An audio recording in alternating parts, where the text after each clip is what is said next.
Mark. Joe, how's it going? Very well, as usual. Excellent. You all set for another episode 9, actually, this time. Is that true? Episode 9? Wow. We're making progress here. It's happening. It's all happening. It is. Who's our guest? Well, I wanted to ask her because she kind of goes by two names, one professionally and one in her real life. But I think I'm safe in saying that her first name, at least, is Melissa. Hello, Melissa.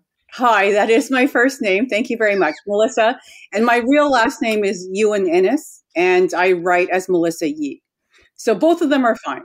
Well, welcome to the podcast. Welcome. And I should say, actually, I write science fiction and nonfiction as Melissa Yuan-Innes. So it's just the mysteries and romance that I write as Melissa Yi. So it's all good. Whatever you guys want to call me.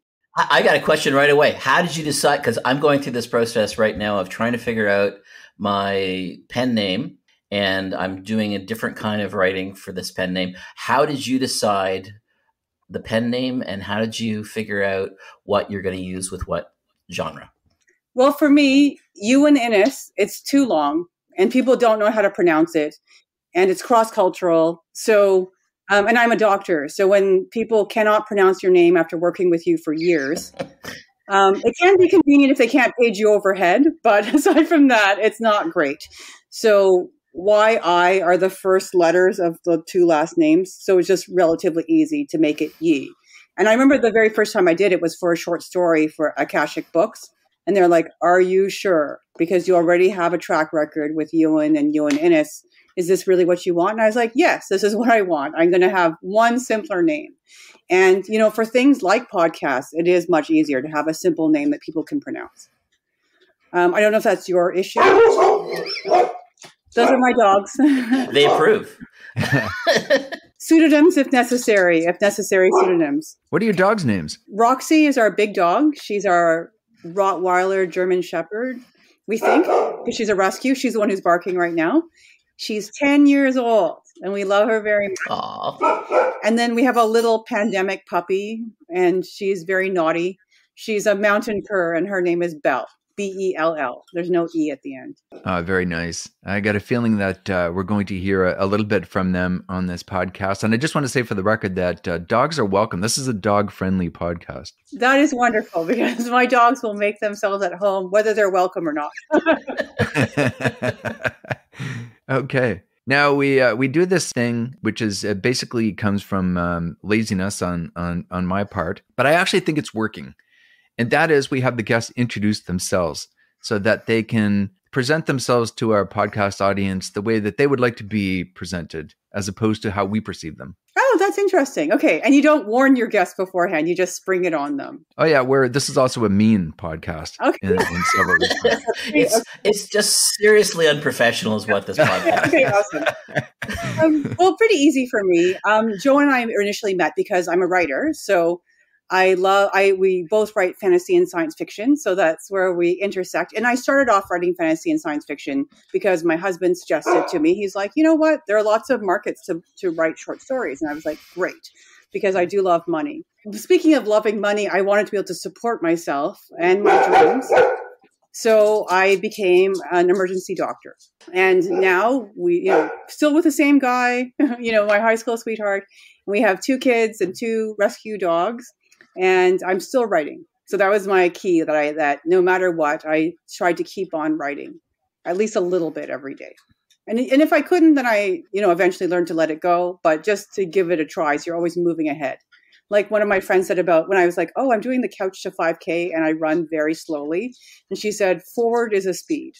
I'm like, perfect. The same thing for writing. Forward is a speed. That's great. I love that. Yeah, like that too. Well, I think you're not unusual in the sense that many of us have a day job, or in your case, a day and night job. So I don't think that's unusual for many creative people to have something else they do to make a living. Yeah, exactly. Unfortunately, the arts don't pay the way we would like them to. So if you want to be able to eat and get shelter from the snow, then, it's smart to have some sort of other means of making money. And, even if you were making good money with writing, as people are finding out now, things can change, inflation can go up. So just have more than one way of doing things. I always like to have a backup plan myself. But now, Melissa is another one of these people, Mark, that completely impresses me in that, I mean, she has obviously a very demanding day job, but she's also extremely successful and prolific when it comes to writing. Well, you know what I do, though? I feel I should say I believe in financial independence and retiring early. You might have heard of the FIRE movement. And my husband works. So not everybody has that luxury of having a working spouse. And when I graduated, he told me that he would carry the load. Like he had told me I could just write and he would support me, but I didn't want that. And then when I graduated, I was like, man, I would really like to write, but I spent so long going to school and now I can finally make money. What do you think? And he was like, you went to school a long time so that you could work less and make money. So I'm like, okay. So I've always worked part-time so that I could write. So again, not everybody can do that. And we live in the middle of nowhere. So the cost of living is very low. That has let me now turn down on my medicine so that I can do more writing. Now, I have to ask, because I've sort of experienced this a little bit myself. I've thought a lot about retiring over the last couple of years and thinking about it seriously. It finally dawned on me that I actually like what I do. Like I like my day job. I like working for the CBC. And I know that if I were to retire, I would miss it. Would you miss being a doctor? I feel like I've been playing with it for a while. You know, like on my cards, I would introduce myself as a writer and physician instead of reversing that. Although when I'm on shows, they always put the doctor part first because it's more unusual. And you know, once a person cutting my hair was like, wow, that's really unusual because people put so much time and years into studying for medicine that usually you would put that first. I guess it just depends how much of it is your identity. And the nice thing is it's a degree, so you'll always be a doctor. I miss the people. Like I'm sure that you feel the same way. Like I used to work in Cornwall and I still miss some of the people that I work with. You know, they were so fun. Like living on the edge, things were always crazy, you know. So I still talk to them sometimes, but you also learn to make a new life, right? So other things can open up. Like this is the first year that I can do more with NaNoWriMo, the National Novel Writing Month, where you try to write 50,000 words in a month, that I'm not feeling totally burned out while doing it, or a lot burned out by doing it, because I have more time. Yeah, I find that I can't do that. I've done it twice and I was successful once at writing my 50,000 words. But yeah, it's in terms of my teaching. So I'm a professor at Western. Oh, nice.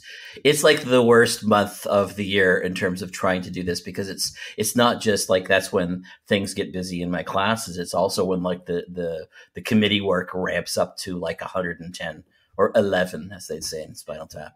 Yeah, so it's just like NaNoWriMo is just like, no, I can't do that. Well, you know, now they have a camp in July and stuff. Like they have other times when they do. So the camp is like 10,000 words in July. So that could be more doable. And also you can be a rebel and you set your own. So that's not 50,000 words. It could be 2,000 words if you wanted to. But I just think it's nice to feel part of a community because everybody or a lot of people are trying to write at the same time. So you can just encourage each other. Did they have like, write 50,000 words in a decade? Because I could join that. I'd be part of that. I am sure that you could do that. Honestly, there's a badge. If you're a rebel and you're doing something different, you just award yourself that badge. I'm doing something different. That'd be NaNoWriMo. Yeah. Oh, the dog approves. Of course. That's great. So, Melissa, you may recall that there's a certain conceit to this podcast. And so I think I can probably speak for Mark in this point that we're curious to see what you are bringing to the table in terms of your a piece of art that you would like to talk about. Okay, I said I wanted to talk about A Grimm Night by Transcen.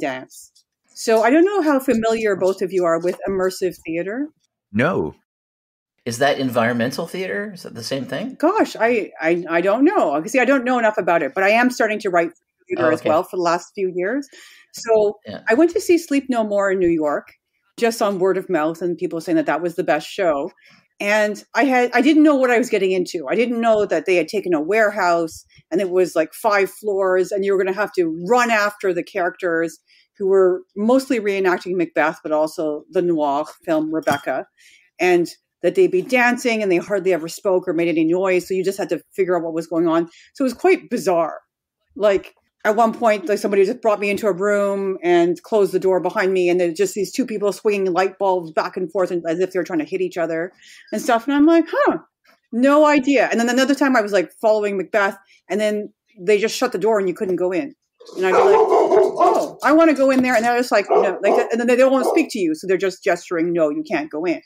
So I was like, oh, weird. Like, you just don't get half of the experience because you don't know what's going on.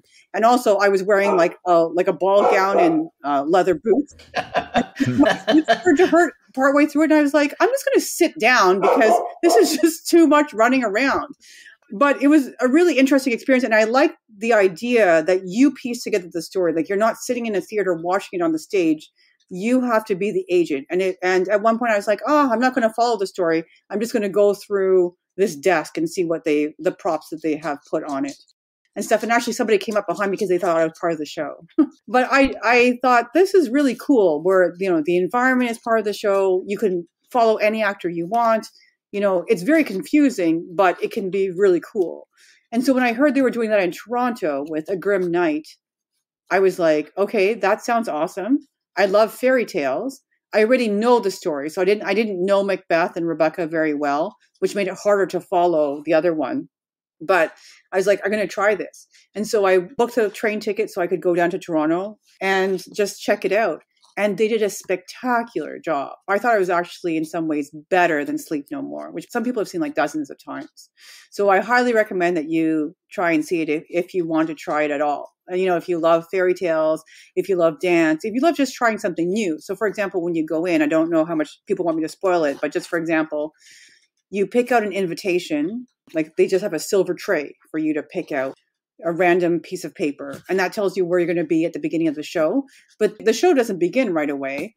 So you just go in and in this case, they use speech as well, which I preferred because then there's more of a story. So there's a man reading from a book, reading from a fairy tale book pretty much. And there are people in antlers just roaming around, crawling on the floor, going between your legs, pretending to rub up against you. So for some people, that's uncomfortable, right? But for others, I'm just like, great. I just started filming it. I was like, right on, keep on going, you antlered people. I thought it was very amusing. Didn't one of them storm Congress? I'm sure these dancers did not storm Congress. Okay. Yeah.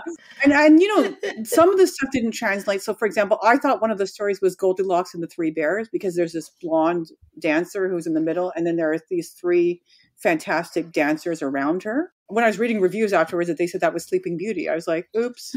So hang on. So this is Grimm fairy tales that they're doing. Yeah, it's interesting. All Grimm fairy tales. Yeah. Okay. And is it dance or theater? It is dance, but for me, the attraction is not so much dance. It's that they took over. So the one in Toronto, they took over this building. Sorry, I'd have to check which one it was. And there's the main stage, which is just the ballroom. There's the balcony overlooking the ballroom. There's a basement that you can't see at all. So you'd have to go down there to see. There's an overlooking area, which I didn't use. And there was also a separate room where Cinderella was being kind of trapped by her stepsisters. And so things could happen. And on the stairs, too, things were happening. Right up with a dancer. They asked me to move because the stepsister needed my chair. Wow. No, I could see the value in having an emergency medical room doctor attend this, because if you've ever read the original Grimm fairy tales, they get pretty grim. There's a lot of, very macabre and dark. So how grim did these get? They did reenact the foot cutting, but there wasn't, I can tell you, they did not require any medical assistance. So it was good. Well, that must have been very disappointing for you. Oh, no, I love it. And one of the things I thought was great, just by the way, for example, they had the mother of the stepsisters, in Cinderella, the one who wants the prince to marry her daughters, one of them. That mother was great. She was a fantastic dancer, and she was obviously an older woman. And I was like, I had always wondered, where did the older dancers go? They don't stop dancing, and she was still fantastic. And afterwards, dogs again. Thanks for clarifying. I was wondering. Not as big a fan. I found out that it was Evelyn Hart, who was a famous ballerina. Oh, yeah. Yes. So, and she was arresting to watch. So that's the other thing. You can go up to the characters who interest you. I really loved the Evil Queen. who was like a non-binary character, like fabulous, like so strong and hilarious and also evil. So then I was like, I'm going to go down to the dungeon because I need to see this character more, and then you can do all that. And I really did love Cinderella. And this is still running, is it? Or it was like 3 nights. But presumably, I guess there must be more and more of this kind of immersive experience. It is, but it's not super popular here. So like, for example, London, England, there are lots and lots of shows. Like I was just looking the other day because I'm making an immersive piece for 2024 in Ottawa called Terminally Ill. That's based on one of my novels. And I of course I want to see more immersive theater. And there's hardly anything. Even I was in New York this spring and there was one show with Andy Warhol where you follow people wearing Andy Warhol wigs around New York. To be honest, it had a pretty bad review. So I didn't end up going to that, but other people went and they really enjoyed it. But like I was just seeing that in London, England, like for example, they're redoing The Wizard of Oz with drag queens. I was like, I would go see that. They have the cowboys, so you can be in the Wild West. That does sound fun. They have a lot of things going on. It's mostly stories that you already know. And of course, with dance, then you don't have to worry about the text. So my challenge is people have to be able to hear the words so they can solve the mystery. They can't just be dancing away and you figure out who the murderer is. Well, have you read Tamara? That's the one that I remember from theater school. I think it's John Krasank did it in the 80s. And it's the story of an artist. Her name was Tamara. It's based on a true story. And it's at a soiree at D'Annunzio's palace during Mussolini's reign in fascist Italy. And I've seen the script. The script is, and I'm for the listeners, I'm indicating like a 4-inch book because there's dialogue that goes on between every character in multiple rooms, and then they move, and then the audience members decide, just like you're saying, who to follow. Who do they want to follow in this? And the production I saw was really neat because you had to have a passport, and there was like guards at the doors who would like say, "Passport, papers, please," and because the fascist theme was there. And yeah, you then have to figure. So what you saw was only part of the story. You only got a glimpse into what was actually happening in the whole. It was kind of like those. Remember those? If you choose to go door right, go page 65. The Choose Your Own Adventure door left 60 books. Yeah, it was like that, but more literary, obviously. And what was fascinating was like you were part of the scene almost. Like you were just. Yeah, it's a cool idea. Right. And I love that you can't, so if you go one time, you can't complete the experience because this choice eliminates that choice. And then you'd have to go back again and then pick that door. But then there were 2 other doors that you didn't get to choose. So there's always something else. And I really love that idea of making people come back again so they can experience something else. Exactly. And I was in my seminar, I was like, well, how did the director handle this? Because I think I would have a nervous breakdown if I was trying to block like 12 scenes per moment because there's just so many different rooms going on and so many different characters. Is how do you manage that as a director? It's crazy. But I guess a lot of it was improv in the original production, but there was still a script. It seems like humanity is always trying to make stories more and more immersive. We're always trying to figure out some way to involve the audience. You know what I mean? Like the Choose Your Own Adventure, this immersive theater, and then there's murder mystery parties that the guests become part of the murder mystery. Virtual reality games seem to be also heading in that direction. We seem to want to have a desire to be completely lost and immersed in the storytelling experience. Yeah, that's right. Actually, that just reminds me of one of my friends who plays video games. And one of the things she loves is just going into the video game and reading books within the video game because that's how she relaxes. But then another character in the video game came and punched her in the face. How evil is that? This poor innocent person is just trying to read books in the video game. Someone's punching her, So of course there will always be somebody to ruin it. But yeah, probably I shouldn't have laughed. That wasn't the appropriate response. You kind of don't know what to do when that happens. It's so shocking.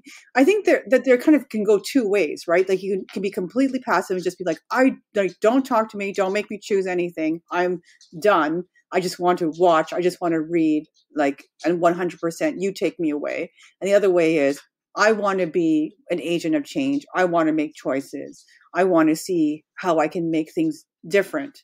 And those are totally valid, right? And in different days of the week, you want different things. But I did want to explore the immersive part. So I'm so glad I went to see A Grimm Night. And how is the writing going for turning one of your novels into an immersive piece? Working on it, I enjoy it. I guess for me, the writing is not a hard part for me. I like it. I did get feedback. For example, I had a lot of scenes. So they're like, can you just make it 2 locations or something like that? Because it'll be easier to see. And I'm like, oh, no, I can't. So we'll see how that goes. I mean, for me, part of the difficulty and part of the budget, right, is if you have to try and mount all the different scenes. And then for me, I'm like, nope, we're not going to spend money on the set. I want the money to go to the performers, because I think it's really wrong for the way that actors don't get paid. And the director, et cetera. But we're not going to spend a lot of money on set. It's not going to be a lot of money on costumes. The sound will be pretty basic. We will try to do lighting because in my case, somebody needs to nearly drown. So to have the water and stuff like that, I just thought it'd be easier to do with light than to try and have a lot of physical things.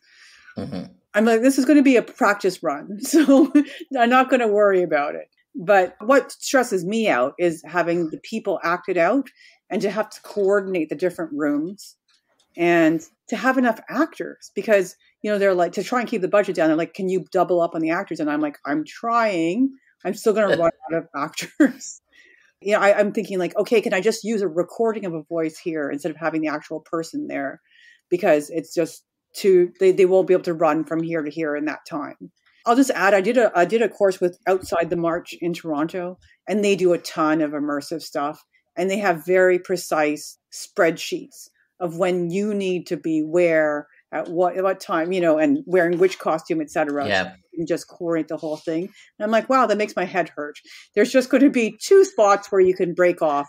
And we'll have 3 rooms for each of them. And that's it. Because this is just a training wheels version. But still, I like the idea of playing with it. And it's for the Undercurrents Festival. And they only have 3 nights. So even if you came those 3 nights each time to that play, you would still not be able to see the whole thing. Yeah, you're just going to see a piece of it. Yeah. And I'm just like, yep, you have to come back again. And if you come back next time, maybe if I do a 3rd breakout room, you still won't be able to see all of it. So I want to bring people back and to make them want more. Will any part of it be filmed for posterity or? We did a Zoom presentation. And for that one, it was actually sad to me because we just did the room sequentially. So you could see everything with that. And I think now that I know a little bit more about theater, you should film for posterity, at least some of it, because you need that audio and or visual to apply for more grants so you can get money for next time because they want to be able to experience it. They don't want to just read it. They want to be able to feel it and see what the actors are doing with it. And of course, the set and lighting and stuff, if you're able to do that. So we will film a bit, at least. Again, that's more money. So we'll see what happens. You've written for Fringe Theater in the past, haven't you? You enjoy writing for theater.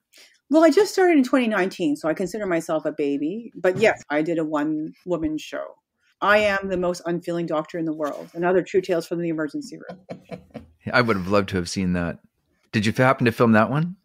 I did film that one, and I hadn't really showed people because I was hoping to come to Toronto and stuff. But by the way, like Word on the Street is, okay, you're not in Toronto anymore, but Toronto is that they support their local people, but they don't really support people who come from outside.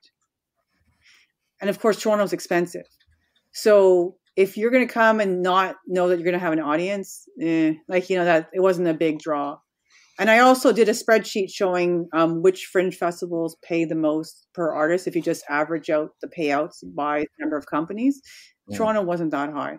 I was going to say London has a fringe festival. London was not bad, I think. Yeah, London, Ontario. It's a pretty thriving little festival. Yeah, the top ones are Edmonton and Winnipeg for Canada. Yeah, of course. Yeah. I'll have to get one started down here in Moncton, New Brunswick. So there's the Fundy Fringe. There's the Fundy Fringe. I did not know about the Fundy Fringe. Yes, we went to the Maritimes last summer, and I did take my kids. They were willing to go to a magic show, so I took them to a magic show. and I have to say, the people were lovely. Of course, yeah. Well, yes, they are Maritimes. I'm actually sitting here trying to make a joke about putting the fun in Fundy Fringe, but that's the best I could do. On their thing, they might have like the Fundy Fringe. They might have already done it for you. That's right. Yeah, I'm not too original on my part. And they also did streaming as well as live, at least at the time, because of COVID. So that was great. It gave you the option of what you can choose how you want to take theater in. Mark, have you ever written for the theater or wanted to? Yeah, the first thing I had professionally produced was the theater. Yeah, I had a one-act play produced in Prague the year I lived there, and I've actually had a play in the St. Catherine Fringe Festival. I can't remember what it's called. And then they took it to the Toronto Fringe Festival afterwards. I was co-writer on that one. Melissa, I have to warn you that Mark likes to slip in references to Prague. Yes, I lived in Prague. Yeah. Like to just be like, oh yes, that year I lived in Prague and I wrote the play. Yeah, it was produced. Like yeah. I was like, yeah. Oh yeah. Yeah. That's exactly it. It was amazing. I just there was an ad in, I think it's the Prague, not the Post, the other one, the other artsy paper. They're like, we're looking for plays. I'm like, well, I just wrote this play. Okay. I didn't even know how to use the mail system at that point. So I just walked it across town to the people who were producing it. And they said, this is fabulous. We're going to do it. So it was great. I got to be in on the director's meetings, and I got to see some of the rehearsals. We did a couple of rewrites. So it's fun. It's fun. And Joe, what about yourself? I used to belong to a company that wrote murder mysteries. What? So we would write, murder mysteries, and we would go to people's houses and we would perform them basically with the people who were throwing the party. And then we got into doing it for a Pioneer Village type of place. We would write them for a group of actors who performed them at this Pioneer Village. And it was all basically participatory, and did that for 10 or 15 years. That was a lot of fun. I never knew that. Oh my God. I've done that with my friends, but just the one time I wrote a murder mystery and we did it as an evening. It was really a lot of fun. So what do you have a preference, Melissa, in terms of what you write, whether it's fiction or for theater, or is it all the same? Yeah, I really like writing a variety of things. That makes me happy. Again, I guess because I like money and popularity. If people show me that they like it, then I will write more of it. So that's why the Hope C medical thrillers, I've followed that because people do enjoy those. And I have a werewolf book called Wolf Ice. And I have a few passionate people who are like, are you going to keep going with the werewolves? And I was like, I would like to, but more people have to buy the werewolves. But I might just for fun, like in romance, they call it the book of the heart. And to tell you the truth, I don't watch my numbers enough to tell you whether or not like werewolves are taking off. I do find it gratifying when people buy them. If they buy them for me in person, obviously I notice. And recently I did sell a few of them and still get, it's always funny to get the reaction. Like, that one has a bare chested man on the cover. And one of the women who bought it showed it to somebody else and who was like, ooh, that's too sexy. I don't like that. That's hilarious. Oh, she was not shamed at all because, women and romance writers and readers are often shamed, which is ridiculous. It's like the biggest selling genre in the world. I was just like, yeah, you go. She was just like, no, this is what I'm reading and tough for you. Wow. See, that's where I've gone wrong. I need to have a bare-chested man on the cover of my books. I think I would do so much better. Well, Joe, like you've got yourself, you've got Mark, you can. Oh boy. No. We want actual sales, Melissa. We want people to buy the book, right? That's right. I mean, it might work in Mark's case, but yeah. Oh yeah, I want to say something, but I don't know if it sounds rude. But I just want to say that reverse catfishing is a thing, also, if that's what you wanted. So. Because on dating platforms, I've read that it's so fake that now people are rebelling against it and they're putting on like unattractive photos or ridiculous photos where they're making faces or whatever. It catches your eye because it's not the same plastic kind of look. So honestly, if you guys wanted to do something different. I'm not going to be offended by that, but yeah. Okay. I really can't help but think that your dog is commenting editorially on the conversation. Well, my husband's inside now, so I don't know why she's barking, actually. So I guess it must be the bare-chested men. So that you got one vote anyway. Yeah. Okay, now I'm going to take the conversation in a slightly more surreal direction, but I think it's completely in line with the topic that you've introduced, which is the participatory theatrical or storytelling experience, and the notion that the universe that we live in is actually a hologram and may, in fact, actually be itself some kind of a participatory experience. Have you guys heard of that? And what do you think of that? According to my metaphysics professor, there's a 20% chance that we live in a simulation. As long as we're all, you're just doing the best job you can in your simulation, then I don't see any problem with it. Now, would it be better if we all kind of acknowledged that was actually the case, and then we could go about our lives knowing that it's just some kind of a holographic simulation, or is it better to assume that it's not and just be unaware or unconscious of the possibility? So as a physician, I feel like there's just too much people living their, making up reality and spreading lies about, instead of following science and logic. So I would prefer just to say, hey, in this reality, as well as we can tell, we need oxygen, we need trees, we need fresh water, we need to work on having all these things and not pretend that, to me, the second coming or whatever is going to save you. Just work on this reality as best you can, is my advice. Yeah, and I would second that, because even if it is a simulation, it's for us indistinguishable from reality. So just because it's a simulation doesn't mean it's not reality for us, because all of those physical laws that Melissa just mentioned exist. We can't escape them. So we live in a reality. I think that's a very good point. But I guess the one thing that I would add to that is that if there is that, say, 20% possibility that it is a hologram or some kind of a simulation, maybe that helps us inject a little spirit of fun into the proceedings. Obviously, we still have to take it seriously, to Melissa's point, that we have to take seriously the environment and not harming people and trying to work for the benefit of us all. But at the same time, attempting to approach it all positively with a spirit of fun, if we can. Yeah, if you can live your life lightly and with a sense of fun, I always think that's a good idea. In the end, regardless, we all agree death is coming, and reality is going to end either way. So if you can let go of that and just be like, okay, I just want to point out that you've now taken all the fun out of it by reminding us that death is coming. Death is coming. Yeah, I don't know if you can choose, Joe. It's a little bit like Milan Kundera's book. It's either we can choose the lightness. We can't really. We either live the lightness or we don't. But we can choose our own adventure in this reality. That is true. And I think that's true even if it's not a simulation. We can choose our own adventure. Yes. In our minds. Yeah, regardless. If it's reality, if it's simulation, you're always choosing your own adventure. Yeah. I just mean instead of grasping, that's a concept in Buddhism, right? You just hold it lightly. Exactly. In the end, everything is impermanent, and just enjoy yourself as best you can. Mm-hmm. So in the spirit of choosing your own adventure, Melissa, you said that you're writing this immersive theatrical experience. What else are you working on coming up? The 7 Deadly Sins. What, trying the 7 deadly sins, or? Hope is attacking the 7 deadly sins at the hospital. So I've done Wrath, that's coming out in February. But I have 6 other sins. So for this NaNoWriMo, I'm tackling 5 of them simultaneously. And the glee with which you're tackling these sins, I must say, is quite tangible. I was amazed at how excited you got by 7 deadly sins. It's great. Yeah, well, for me, I'm like, but which one comes next? Do I do sloth? Do I do lust? Are people going to, again, be turned off by the bare-chested men? What are we going to do? I'm going to recommend gluttony. Go for the gluttony. I do love gluttony. So I have written the beginning of that. And for that one, it was a good excuse. I went to, this is another good experience. I went to Montreal. There's a restaurant there that's completely dark. Oh, yeah. I'd love to do that someday. Yeah. So you go in and the servers are visually impaired. So they're perfectly fine moving around in the blackness.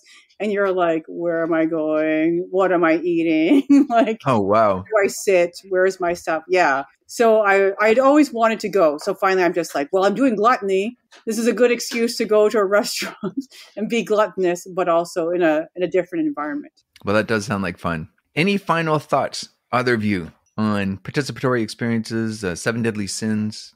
Oh, Joe, I was going to say that for you, your time travel book would actually be an interesting participatory experience because they could go to the different timelines where people could visit. So you could turn that into an immersive experience if you wanted to.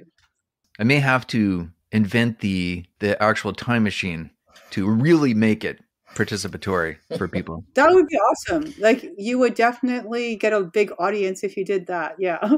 You'd have some other problems, though, Joe. I think CIA, NSA. Yes, perhaps. Okay, well, yes, I'll get right on that. Thank you, Melissa. Yes, while you're writing your 50,000 words in the decade, and you're inventing a time machine, and you're writing your immersive theater piece, and you're still working for the CBC because you love it, sure. Why not? Yeah, and it's not a time machine that I require. It's a time expansion machine, I think, to give me like an extra day or two. You need a Groundhog Day machine. You know what? If you did that, you would be so rich. Yeah. Just so you could just use a day to learn whatever you needed to learn. Or would it reset? Would it bring you back to like you were in the same place at the beginning? Because then, yeah, in the movie, he spent however many years in the one day, and then at the end, he finally got out of it, and he came back to the same day.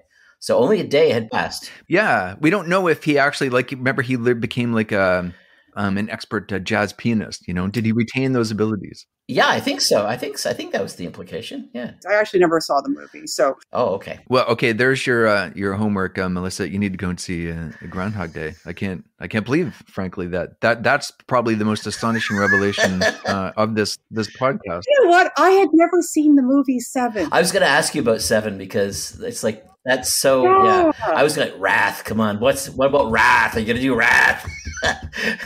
I've never actually seen the movie Seven either. Okay, so it can be your homework. You can see the movie Seven. Now we just have to give Mark homework. To come up with a different city than Prague to mention every podcast. Sure. Okay, I can do that. All right. Okay. Melissa, I want to thank you very much for coming on this podcast and putting up with our foolishness.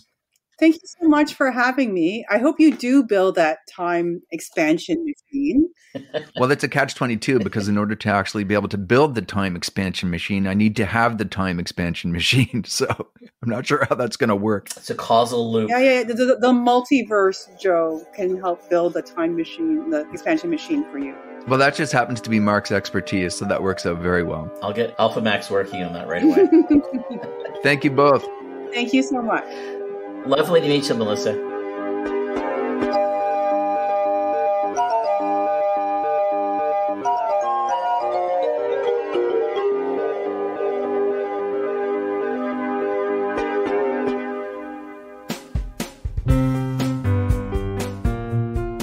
You've been listening to Recreative, a podcast about creativity. Talking to creative people from every walk of life about the art that inspires them. And you're probably wondering, how can I support this podcast? I am wondering, Joe, how can I support this podcast? I mean, apart from being on it. There's no advertisements in this podcast. There's no tip jars. There's nothing about buying us a coffee or anything like that. But there is a way that you can support us. And what is that? It's not about supporting us. It's about supporting the people that we're talking to. I think most of the people we've talked to are artists of some description, and they probably have some kind of artistic product that you could buy.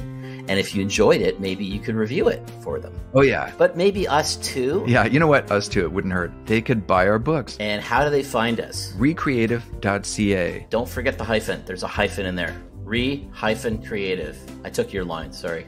Well, because I stole your line.